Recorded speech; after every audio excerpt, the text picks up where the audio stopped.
மயிலாடுதுறை மாவட்டம் கொள்ளிடம் அருகே தைக்கால் சையது நகரைச் சேர்ந்தவர் தினகரன். விவசாய தொழிலாளியான இவருக்கு சொந்தமான 5 பசுமாடுகள், கலைஞர் நகரைச் சேர்ந்த ஐயப்பன் என்பவருக்கு சொந்தமாக 2 பசுமாடுகள் என மொத்தம் 5 பசுமாடுகள் வழக்கம் போல தைக்கால் பகுதியில் உள்ள வயல் பகுதிக்கு மேய்ச்சலுக்கு சென்றதாக கூறப்படுகிறது.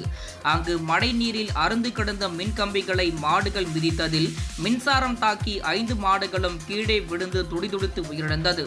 தகவல் அறிந்து விரைந்து வந்த கொள்ளிடம் மின்சார வாரிய ஊழியர்கள் மின்சாரத்தை நிறுத்திவிட்டு மீட்பு பணியில் ஈடுபட்டனர். மின்சாரம் தாக்கி இறந்த 5 பசு மாடுகளின் மதிப்பு சுமார் 2 லட்சம் என்று கூறப்படுகிறது. இதுகுறித்து ஆனைக்காரன் சத்திரம் போலீசார் விசாரணை நடத்தி வருகின்றனர். இச்சம்பவம் அப்பகுதியில் பரபரப்பை ஏற்படுத்தியுள்ளது.